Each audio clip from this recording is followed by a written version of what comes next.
Now it's a Tuesday, so we're discussing all things health. And your favorite medical doctor, Dr. Kelvin Owusu, is here. He's the medical director of Optima Care Diagnostics. Today we'll be discussing whether or not your toilet can give you candidiasis. So if you have any questions or comments as we are discussing this topic, we want to know. Use the hashtag BreakfastDaily and the WhatsApp line 0550585832 to join the conversation. If you're outside Ghana, the country code is +233. Good morning, Doc. Good morning, Dziffa. How are you? I'm okay. How are you? Very well. It's always a pleasure to have you with us. It's always good to be here. Now, candidiasis, what is it, first of all, before we get into the toilet conversation? I actually love this conversation because it's something that a lot of people, especially women, it bugs them a lot and they keep coming back with this complaint all the time. Really? Well, so first of all, candidiasis is a fungal infection. That is very, very important. It's a fungal infection. Okay. And once you say it's a fungal infection, it must strike a certain thought process, which means that because fungi are organisms that are very, very resilient. They can stay in places for a very long time, be inactive. Okay. And then, when conditions are appropriate, they act up again. Okay. But the interesting thing about this candida is that it's on your skin already.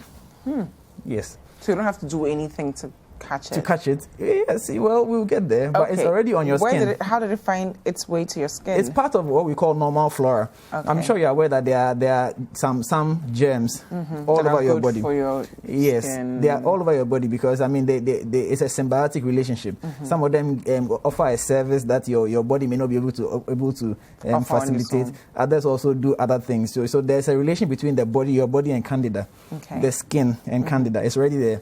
But sometimes, due to certain things that we do by ourselves, we cause them to over-proliferate. So they produce too many candida, and then we say you have candidiasis. Okay. So that's the whole thing about candida. How does it manifest itself? So the commonest symptom of candidiasis is itching. Okay. Vaginal itching. And then following that, you have the vaginal discharge. Okay. Now, vaginal discharge is something that is very, very dear to a lot of women.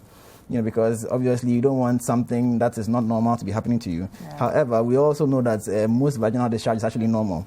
And so it always presents a challenge. Whilst people try to get rid of their normal vaginal discharge, they end up complicating the situation in their vagina and they end up with a candida infection or infestation. So I mentioned that the candida is already normally resident in the vagina of a lot of people, a lot of women. I mean, not people. We're people, so don't worry. So now there are certain things that we do that make the candida explode in terms of population. And in our culture, there are two main things. The first thing is the fact that I don't know how to put this, it's too early in the morning, but because of the perception that the vagina must be tight or must be clean, we tend to introduce certain foreign material in there. So you insert some of those things that you squeeze in to clean the whole thing. To try and keep the place clean. And all those things. And those, you see, there's something they taught us in medical school. The vagina takes care of itself. So the vulva is the only thing you should worry about. Oh, now that I bring that up, let's actually clarify. So they're looking at a picture there. So what you are looking at on the left, or my left, on that left is the vulva. What you see on the front is the vulva. Okay. The vulva is the skin, the area around the opening. Okay. So that's the vulva. Okay. So when we say don't clean the vagina, we are talking about the inside.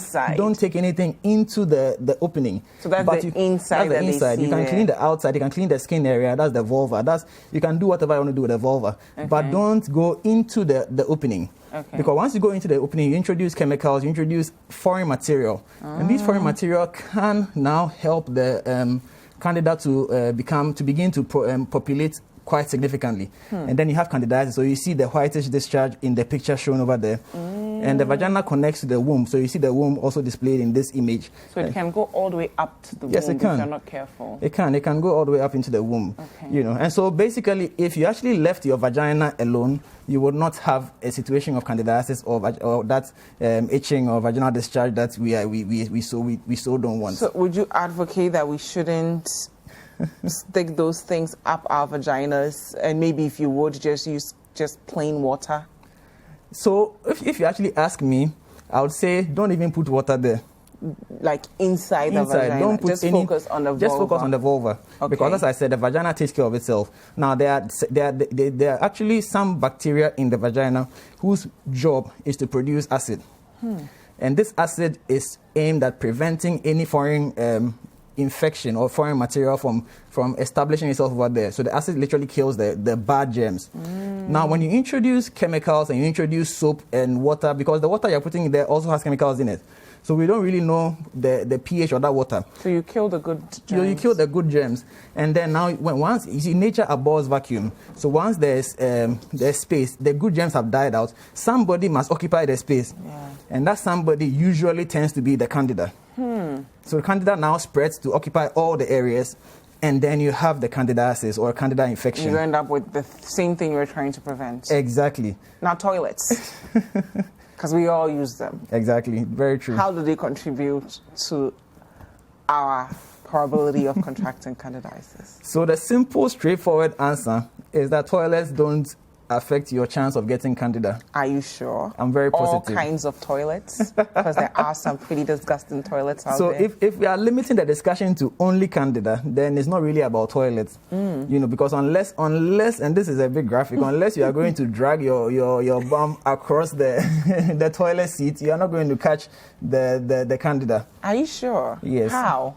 So before then, I mentioned that there are two things. The first one is the douching and they're trying to tighten up. The second thing is how we treat our underwears. No, not our underwears, your underwears. I mean, the ladies. I mean, you guys are beneficiaries in one way or the other. So it affects all of us, Dr. Kelvin.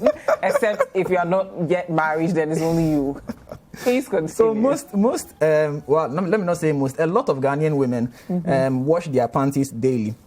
And then they hang, and this is the bad part, they hang the panties indoors, usually in or near the bathroom. And so you have a situation where you finish bathing, and most people bath with hot water. You have a lot of steam in the room, which is damp. Now you hang your underwear in the room or in the bedroom, and then the dampness stays in the panty. And these conditions are ripe for the proliferation of fungi. So the candida, which is, mind you, the candida is already in your underwear. Yeah. Because it's it's a normal flora in that area. It doesn't wash away. It doesn't wash away easily. Okay. So it's in the underwear. Now you hang it in this damp area. And so the conditions are right for the candida to actually proliferate inside your underwear. So you are growing it. So you're growing incubating it exactly. In a way. So when you actually wear the panty, you're actually infecting yourself with the candida. So you're more likely to catch candida that way than from a toilet seat. But how do we get rid of the fear of, showcasing our underwear? Because there are people who feel offended seeing your underwear in their compound. Well, I don't necessarily have to go outside. You can just put it somewhere. You can put. So the key thing is to get sunlight onto the underwear, because sunlight automatically naturally kills the fungi. Okay. So you have to hang it in a place where there will be direct sunlight. All right. That's the most important thing. So whether it's going to be on your veranda or wherever it's going to be, there needs to be direct sunlight. Okay. But having said that, whoever is offended by seeing female underwear should probably, move out of there. Yeah, exactly. Because there are more women in this world than there are men. So I don't know how you survive without looking at underwear. Dr. Kelvin, you're a feminist. and so we must always hang our underwear where sunlight direct can hit them. Sunlight. When it comes to underwear, the sun is really, really important. It cannot be overemphasized. Will they kill the? Yes, the sun will actually kill the fungi. Okay. So the sun sort of serves as some kind of disinfectant. Okay. So it actually deals with the fungi. Alternatively, you may have to iron your underwears. Okay. But you and I know that some of the materials are quite delicate. So if you're going to iron them, you're going to end up having to replace them every 2 days. Yeah. And so the easiest option is to hang it in the sun. Okay. And so you are more likely to catch candida by wearing panties that have been hung in the bathroom where the area is damp and the temperature is a bit warm, than using the washroom. However, it does not mean that the washroom is not a dangerous place. You could still catch infection from using a very untidy toilet seat. But it won't be candida. It will most likely not be candida. Okay. However, it could be a bacterial infection. And those tend not to be itchy, but they can be more devastating. How? Yeah, because bacteria can actually become septicemic. Okay. When I say septicemic, they can actually enter the bloodstream and spread not only it can spread out of the vagina into the uterus, into the fallopian tubes, and actually end up with complications of fertility issues. Wow. So it is a big deal. So in as much as we are saying that toilet seat may not necessarily cause you to get candida, it doesn't mean that you should just be sitting on any toilet seat anyhow. As much as possible, you should make sure that the toilet seat is as clean as possible. Okay. So if you can obviously tell that this toilet seat is not clean, then you may as well suspend above it and then handle your business. But make sure that if you're going to sit on it or if you're going to use it, it needs to be really, really clean. Or if you can quickly take a shower after using it, then you might as well do that, because you're better off protecting yourself than catching the infection, because then you have complications. But having said that, candida also, it's not only an infection of the vagina. It can affect other parts of the body as well, especially if the person is immunocompromised. What we mean by that is that the immune system of that person is weakened. Either because the person has a disease that affects the immune system, or is taking medication that affects the immune system. And here, I want to make a special mention of bleaching. Bleaching. And some people use certain medications with the aim of bleaching that actually affect the immune system. How? What's the connection? Yes, because there are some of the bleaching creams contain some hormonal analogs, and these hormones also cause the immune system to it slows down the immune system, or how is it called? It mitigates against the immune system. And so if you are bleaching your skin, you could end up with adrenal problems, which would then affect your immune system, which then could make you get infections in places where they are not normally expected. So you can actually can't fight. Yes, exactly, because the body is compromised. So you can actually have candida in your mouth.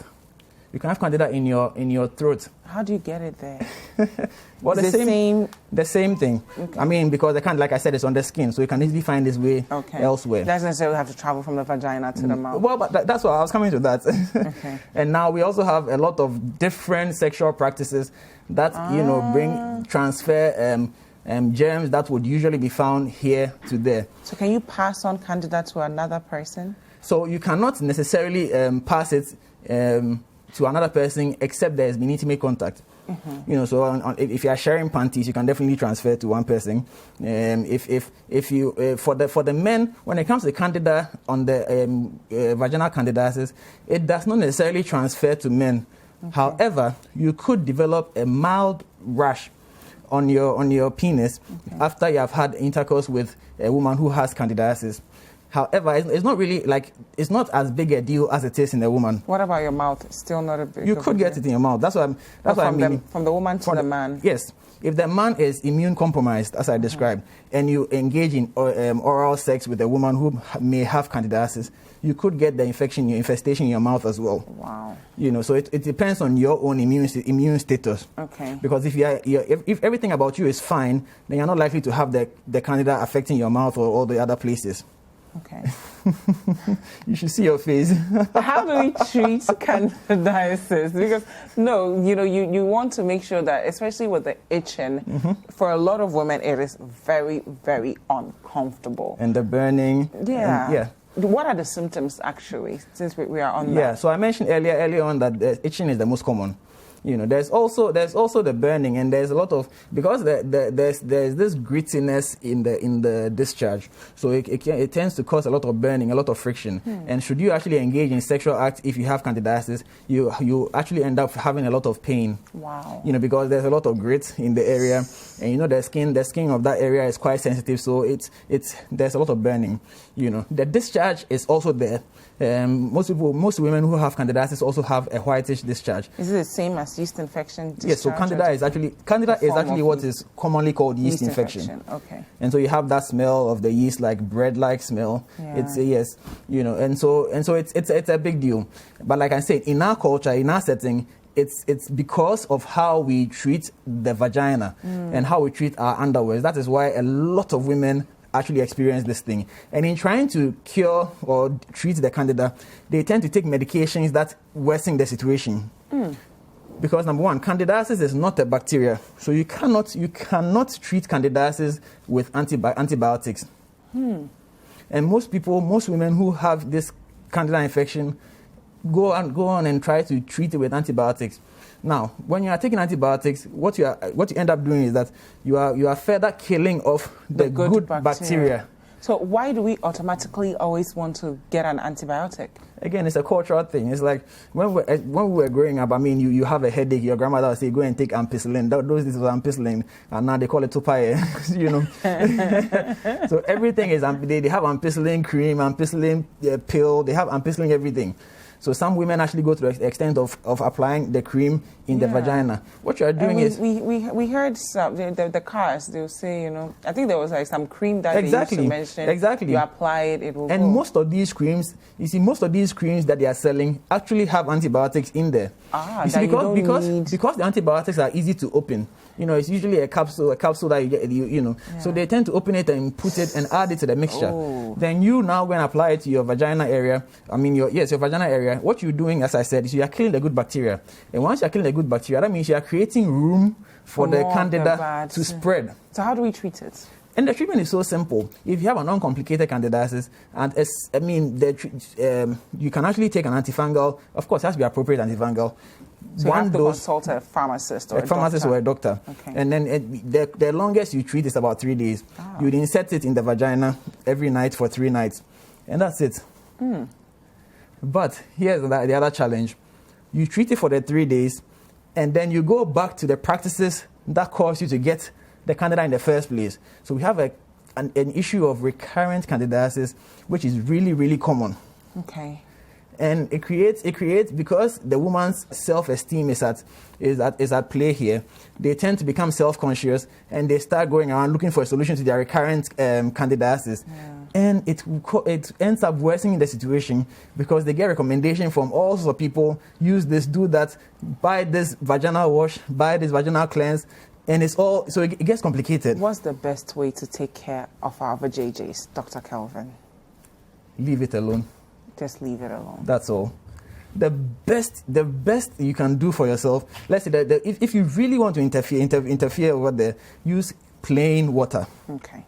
But even that, you don't know what chemicals was used to treat the water. So leave it alone because the vagina takes care of itself. Okay. And you read all the research supports the fact that you should leave the vagina alone.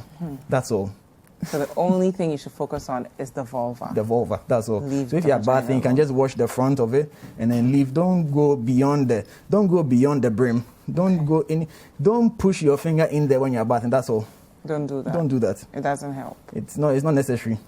The vagina takes care of itself. What are some practices that may lead us to get candidiasis again once we've treated it? So I already mentioned that douching, because every time you're douching, you're introducing chemicals that are foreign to the vagina. And once anything from foreign enters the vagina, you're going to change the architecture, the population of germs in there. And once the bad germs grow, you get an infection. So that's number one. Number two, if you wash your panties, hang them under direct sunlight. Okay. Or if you can't do that, then iron the panty.